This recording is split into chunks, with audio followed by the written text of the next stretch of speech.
Hola, buenas noches. Mi nombre es Adrián Félix y el día de hoy vamos a hablar un poco sobre historiografía moderna y sobre la visión que el filósofo Immanuel Kant tenía sobre la historia. Bien, primero que nada tendremos que decir que la historiografía es el conjunto de todas aquellas técnicas, métodos que tenemos para explicar, para entender y de alguna manera para interpretar la historia. Y estas formas de entender la historia, de estudiar la historia y de interpretar la historia han venido cambiando en las diferentes etapas de la humanidad, han tenido características diferentes. Y de alguna manera el día de hoy vamos a abordar lo que es la historiografía moderna. Y la historiografía moderna es aquella que se da entre lo que es el Renacimiento y la Revolución Francesa. Bien, entonces para esto es importante que digamos que la historiografía surge de alguna manera, se dice que en la antigua Grecia se conoce como el padre de la historia a Herodoto. Es, digamos, el primer escritor que empezó a tener como un método de la historia, hablar de la historia como tal.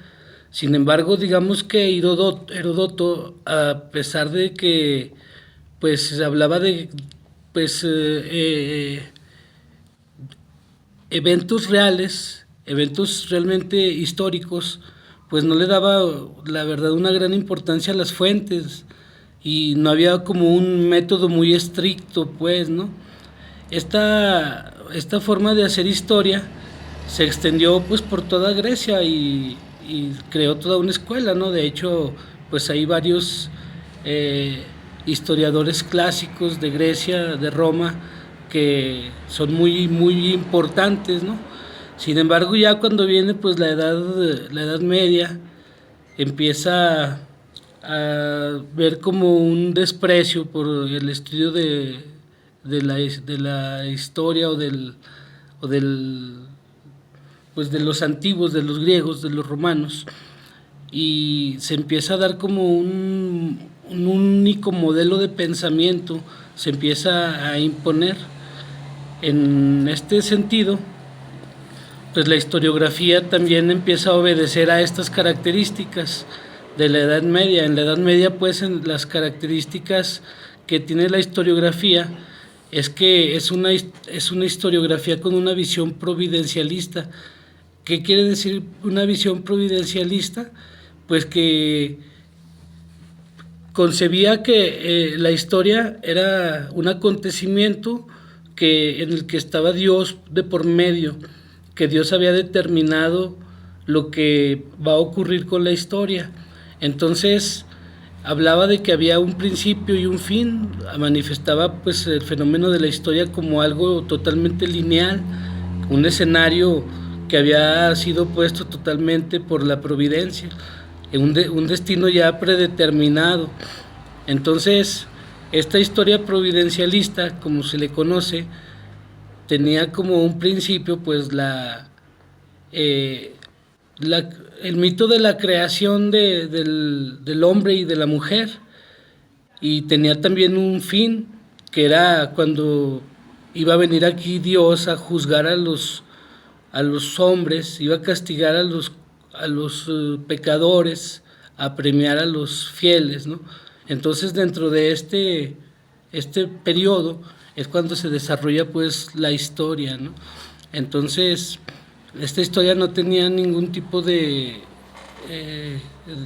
de fuentes, digámoslo, científicas, ¿no?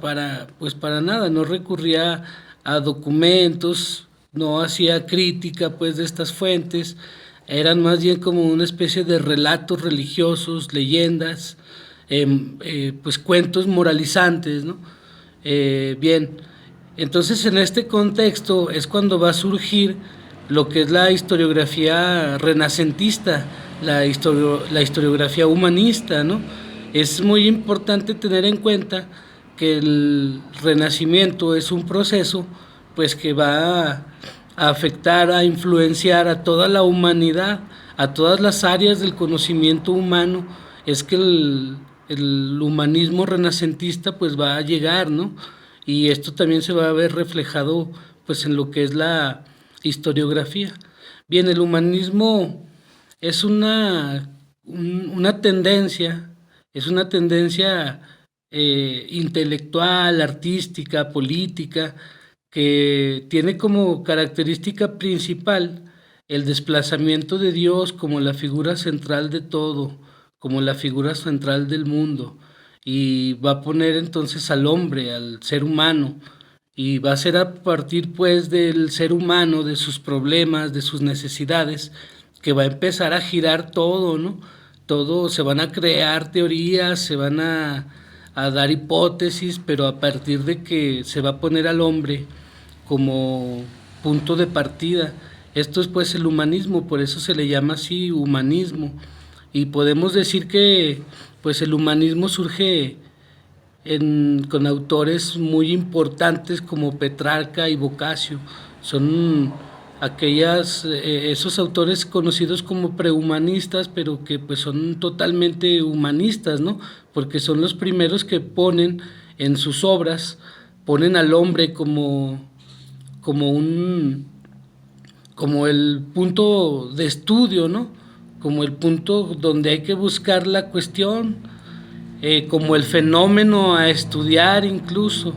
Bien, entonces, en este sentido, no solamente al hombre, porque en el caso de Boccaccio, que escribió un libro muy importante para la literatura, que es el de Cameron, ahí él también humaniza a la mujer de alguna manera en contrasentido a lo que hacía Dante.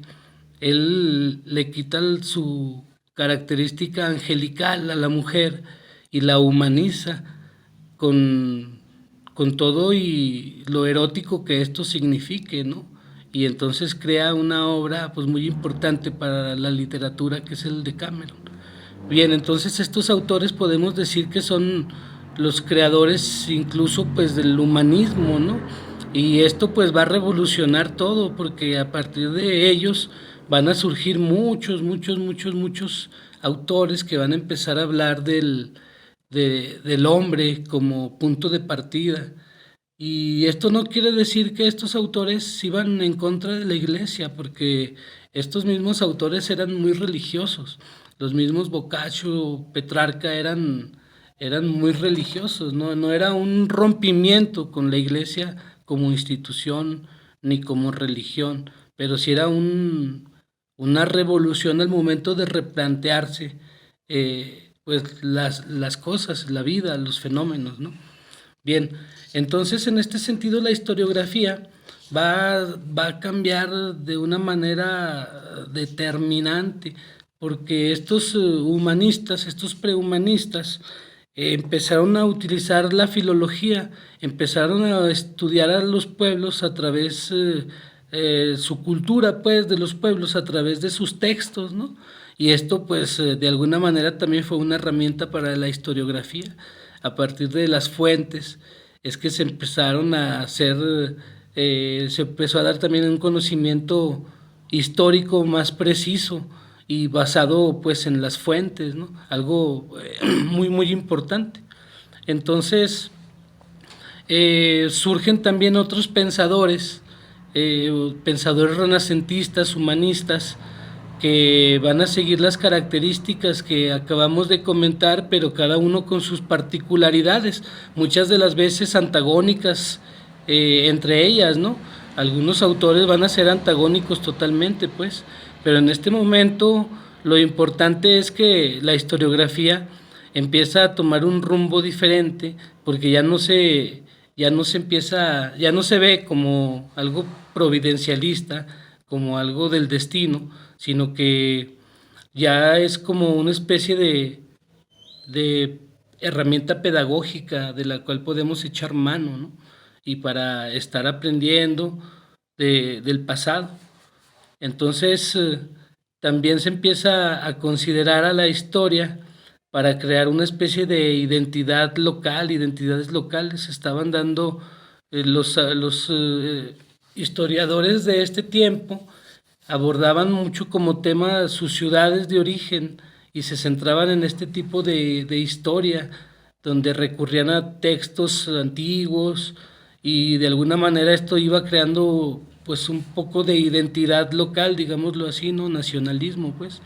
Eh, en este momento podemos encontrar a autores pues muy importantes, ¿no?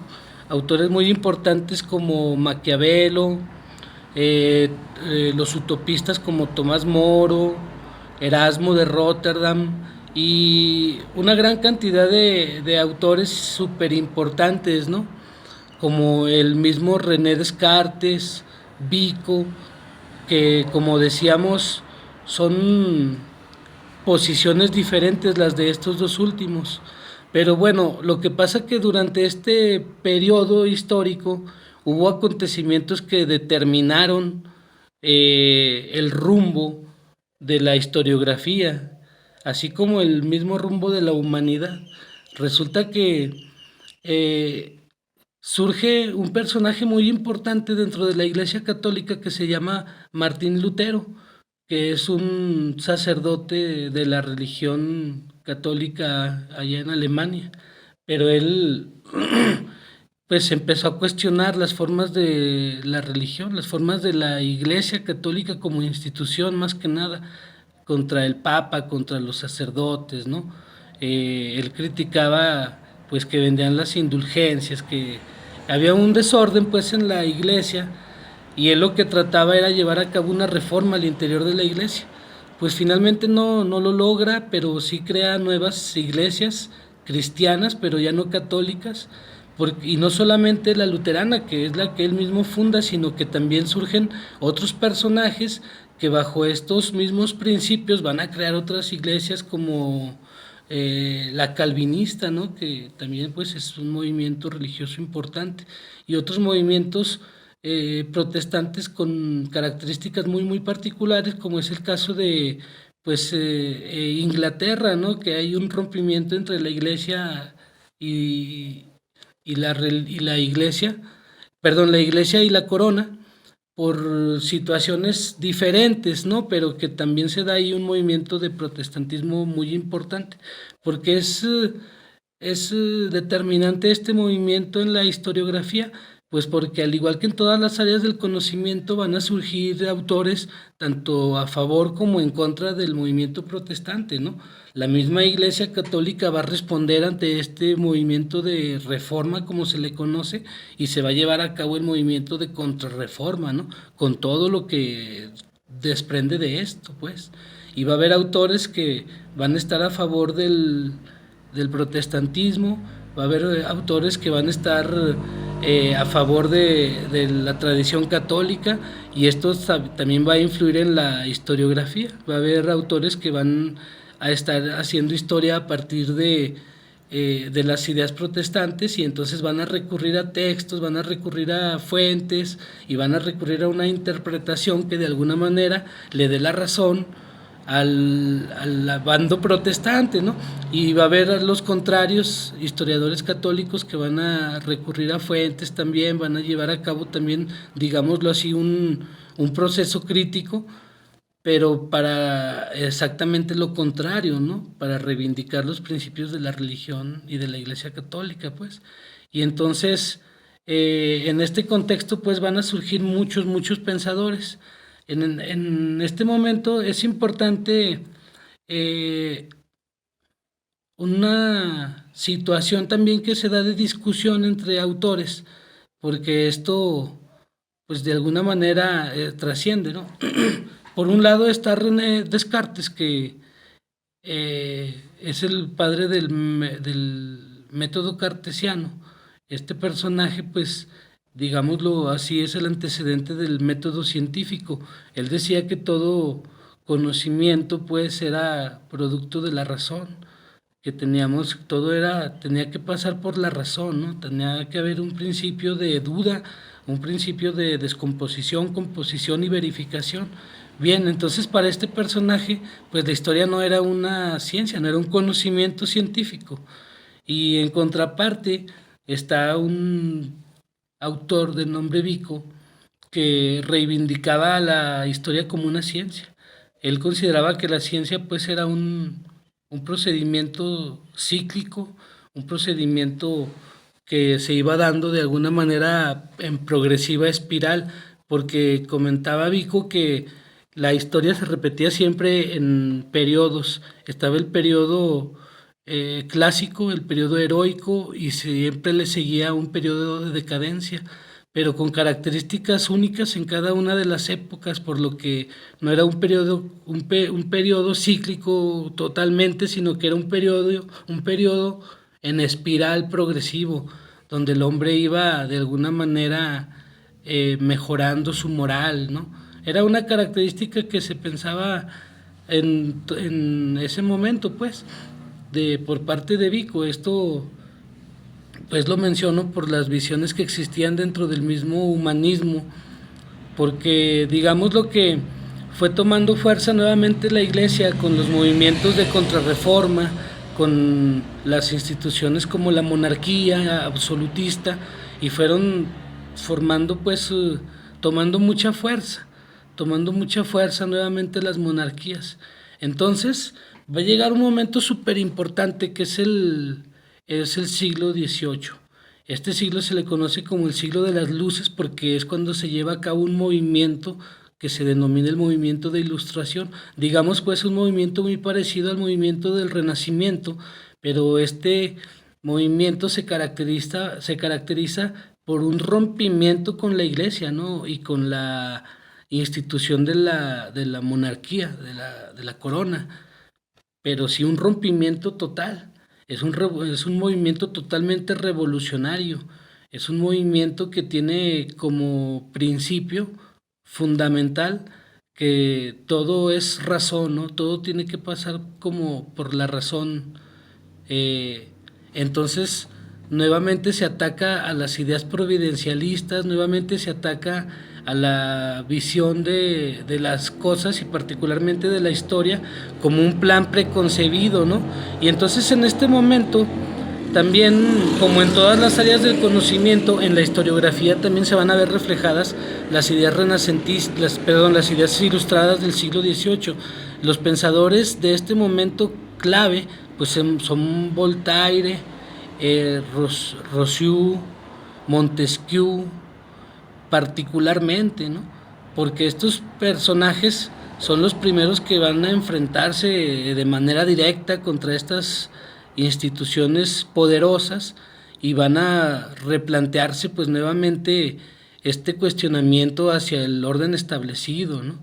A partir del razonamiento, siempre a partir pues del razonamiento, pero también van a estar de alguna manera reivindicando valores, digámoslo así, como el de la igualdad, como el de la libertad. Entonces esto va a ser un movimiento no solamente intelectual, no solamente artístico, cultural, sino político 100%, ¿no? Y de alguna manera, digámoslo así, pues los pensadores de la ilustración pues van a influir también en el modo de ver la historia. Entonces la historia empieza a ser un punto muy, muy importante para los ilustrados, ¿no? Porque los ilustrados no se van a preocupar por ver a la historia en sus hechos aislados, en sus acontecimientos aislados, no se van a meter mucho en fechas, no van a no van a considerar los detalles regionales, sino que van a tratar de explicarse el funcionamiento de la historia, ¿no? Entonces va a ser más una especie de filosofía de la historia lo que van a alegar los ilustrados, algo muy interesante, pues, ¿no? En este sentido, pues van a surgir muchos modelos de pensamiento también dentro de las ideas ilustradas, ¿no? Estamos hablando de que además de estos personajes que acabamos de hablar, está Robertson y Gibson, ¿no? Que son historiadores pues muy, muy importantes en este periodo, que se empieza a ver a la historia como una maestra de vida, ¿no? Como una herramienta pedagógica donde podemos encontrar la clave, pero sin importar tanto los detalles como fechas y, y cosas regionales, sino que se ve la historia como una historia pues más universal.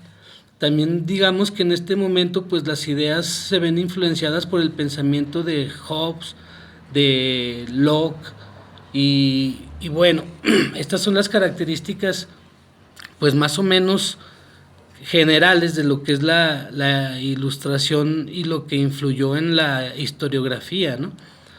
En este sentido, surge un pensador muy importante, muy importante, que va a dejar su marca en todo lo que es el siglo XIX y a posteriori, ¿no? Es un personaje súper importante, que es Emmanuel Kant.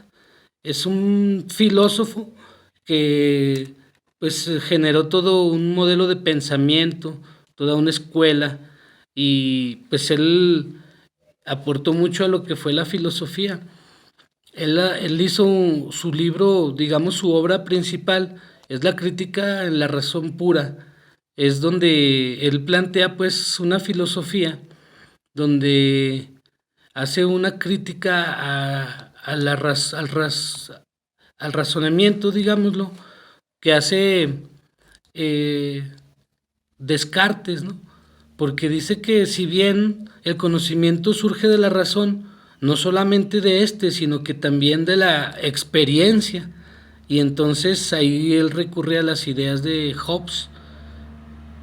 Y entonces el pensamiento de Emmanuel Kant es de que el conocimiento no es el objeto en sí, sino lo que el sujeto construye al interior de sí de ese objeto.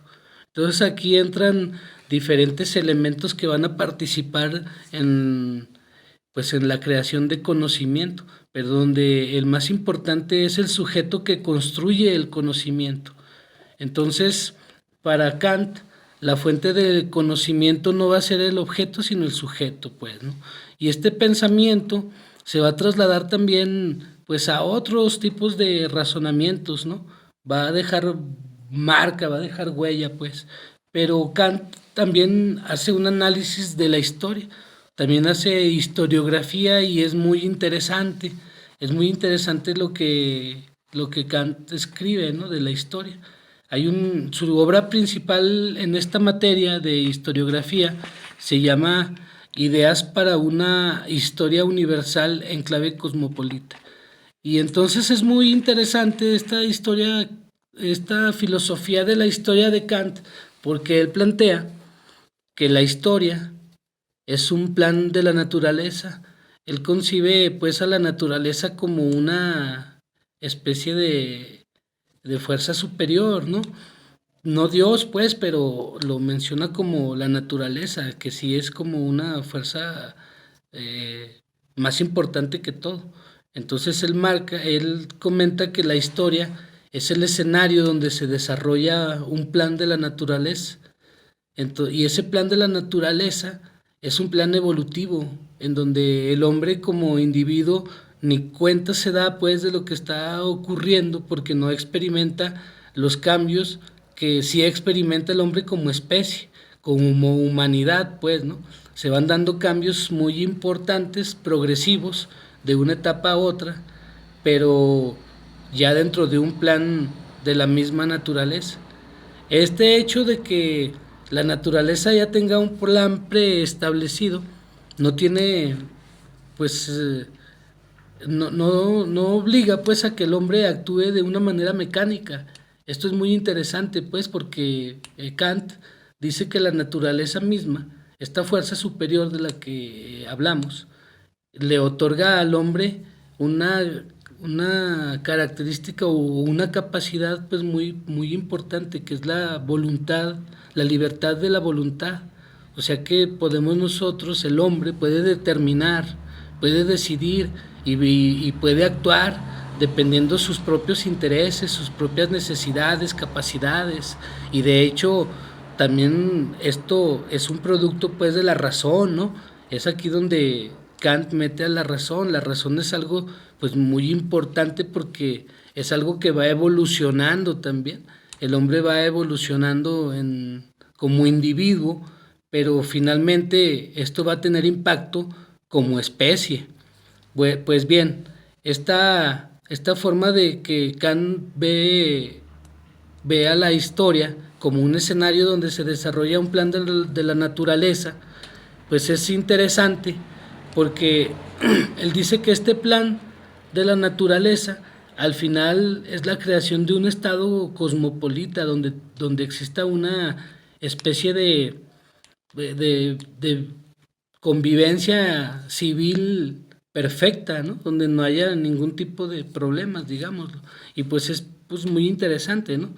Bien, dice Kant que los individuos pues tienden a estar en conjunto, siempre van a estar en sociedad, pero al mismo tiempo también un instinto los va a realizar, los va a hacer que realicen actividades hostiles, lleven a cabo relaciones hostiles contra sus semejantes, porque siempre va a haber una tendencia instintiva a imponerse al otro, ¿no?